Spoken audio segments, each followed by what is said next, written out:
1 सितंबर को जिस तरीके से 8:45 वो दर्दनाक घटना घटी कि एक दरिंदा जिस तरीके से मेरी बहन को मेरे 9 वर्षीय भांजे के सामने उसको ट्रेन से नीचे फेंक देता है। पूरी रात हम जिस तरीके के सरकार और प्रशासन ने नंबर दिए हुए हैं 100, 112, 1091 महिला हेल्पलाइन नंबर, इन तमाम पे जब प्रयास किया और किसी तरीके का सहयोग नहीं मिला और पूरी रात जो है हम रात 9 बजे से और सुबह 4 बजे तक हम जो है पटरियों के ऊपर धक्के खाते रहे। 4 बजे जब हम वापस आ रहे थे ढूंढ करके, तब वो जस्ट जो है टोहाना से स्टेशन से 1.5 किलोमीटर पहले उसकी लाश हमारे को मिलती है। अगर प्रशासन उसमें कुछ कार्रवाई करता, प्रयास करता, तो निश्चित तौर पे उनको 1.5 किलोमीटर के दायरे में उसको ढूंढना कोई ज़्यादा मुश्किल नहीं था। पोस्टमार्टम की रिपोर्ट जिस तरीके से बता रही है कि 3.5 घंटे बाद तक वो जो है जीवित रही, तो हम सोच सकते हैं अंधेरे में इतने सारे जख्मों में, क्योंकि शरीर का कोई ऐसा हिस्सा नहीं था जिसके ऊपर उसका जख्म ना हो, तो उनको लेकर के वो जिस तरीके से तड़पती रही होगी हम सिर्फ़ और सिर्फ कल्पना कर सकते हैं। ये सारी बातें करने के साथ साथ मैं कल जिस तरीके से कैथल के अंदर एक छोटी बच्ची 7 साल की मानसी, उसका रेप करने के बाद उसको जला करके मार दिया गया,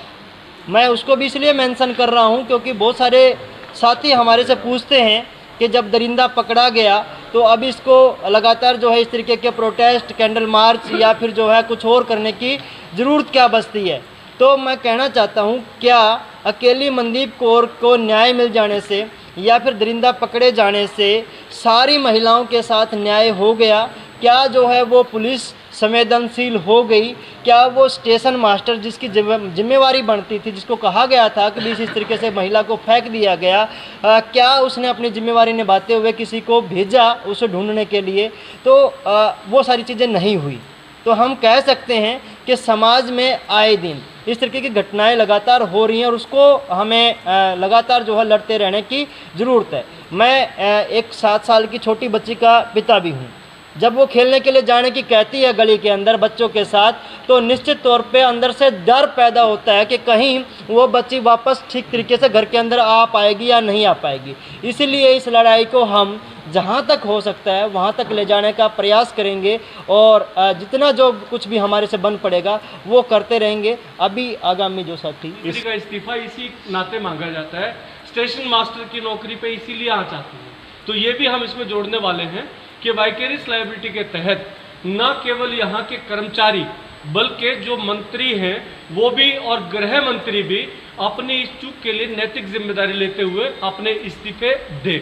तो ये मांग भी हम करने वाले हैं। इसी के साथ मैं आपको आगामी रणनीति के बारे में बता देता हूँ। अभी ये चौथा या 5वां स्टेप है हमारा, जो शुरू हुआ टोहाना के अंदर एक बड़े जुलूस के साथ, जिसमें कैंडल मार्च कम से कम 6000 लोगों ने, टोहाना की जनता ने किया न्याय की मांग के लिए। उसके बाद गांव खरेटी के अंदर बहुत बड़ा जुलूस 2 बार हो चुका है। यहीं पे कैंडल मार्च रोहतक के अंदर हो चुका है और अब आगामी जो हम परसों से 14 तारीख से जो शुरू करने जा रहे हैं वो सत्याग्रह है और वो केवल इसकी एक वानगी मात्र है। जैसा कि भाई वजिंदर ने कहा कि हम जो है इसको जन जागरण बनाए हुए हैं, ताकि न केवल मनदीप, न केवल निर्भया या कठुआ कांड की पीड़िता, न केवल ये छोटी बच्ची, बल्कि आगे भी जिन लोगों के साथ ऐसा होता है, हो सकता है उनको प्रेस तक पहुंचने की भी जो है सुध ना हो सकता है समाज का उतना उनको योगदान ना मिलता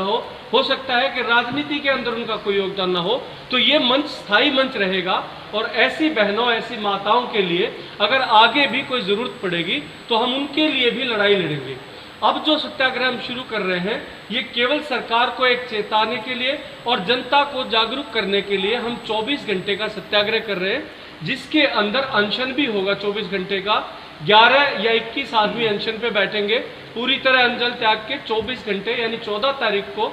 12 बजे से लेके और 15 तारीख को 12 बजे दोपहर तक उनका अनशन चलेगा, लगातार रात को भी, और बाकी लोग आएंगे। इस बाबत हमने बहुत सारे आसपास के गांव का दौरा किया है। बहुत सारे राजनीतिक जो चेहरे हैं, वो चाहे पहले रहे हैं मंत्री या पूर्व मुख्यमंत्री रहे हैं, सबसे हमने निवेदन किया है, अपील किया है, चाहे वो छात्र मंच है, चाहे यूनिवर्सिटी के एम्प्लॉय एसोसिएशन है, हर वर्ग, चाहे वो व्यापारी मंडल है, हर वर्ग के साथ हमने हाथ जोड़ के अपील की है कि वो इसके अंदर एक कॉमन काज के लिए, क्योंकि कोई राजनीतिक मंच नहीं है, इसमें आए और शिरकत करें। और आपको भी पुनः आमंत्रित करते हैं, अपील करते हैं कि इसको न केवल एक काम की जिम्मेदारी समझ के, बल्कि एक सामाजिक जिम्मेदारी और नैतिक जिम्मेदारी समझ के इस मामले को ज़्यादा से ज़्यादा कवरेज दें, ताकि हर जन जन तक ये बात पहुँचे। था कि 10 दिन जब बीते थे तो मेरे पास 70 फ़ोन आ चुके थे कि हमें भी मदद की ज़रूरत है, क्योंकि हर परिवार जब इस तरह की घटना होती है तो वो लड़ने की क्षमताएं नहीं रख पाता है, क्योंकि वो गम में और दुख में जो है टूट चुका होता है। तो हमने कहा कि भाई जहाँ कहीं पे भी दिक्कत हो तो आपके पास नंबर है या सोशल मीडिया के माध्यम से आप संपर्क करें, आपकी जहाँ कहीं पे भी होगी हम लड़ाई लड़ने के लिए तैयार हैं। परंतु क्योंकि ये सिंबॉलिक, जैसा कि अनिल भाई ने कहा, वो वैसे ही है और निश्चित तौर पे जहाँ कहीं पे भी इस तरह की घटनाएं होंगी वहाँ पे हम जरूर पहुँचेंगे। ये मनदीप कौर का भाई होने के नाते भी, इस कमेटी समिति का सदस्य होने के नाते भी और ह्यूमन बीइंग भी, और जो पिछले 20 सालों से जिस तरीके से लड़ाई लड़ी जा रही है उसके नाते भी। साथियों ने बताया इसी प्रकार हम भी इसे संघर्ष के साथ जुड़े और सभी प्राइवेट स्कूलों से मैंने कांटेक्ट किया तो सारे साथी हमारे यही कह रहे हैं कि हम इस संघर्ष के साथ हैं। और परसों वो सारे काफ़ी प्राइवेट स्कूल एसोसिएशन की तरफ से भी वैसे काफ़ी स्कूल आ रहे हैं और हम आप लोगों से भी निवेदन करेंगे कि भी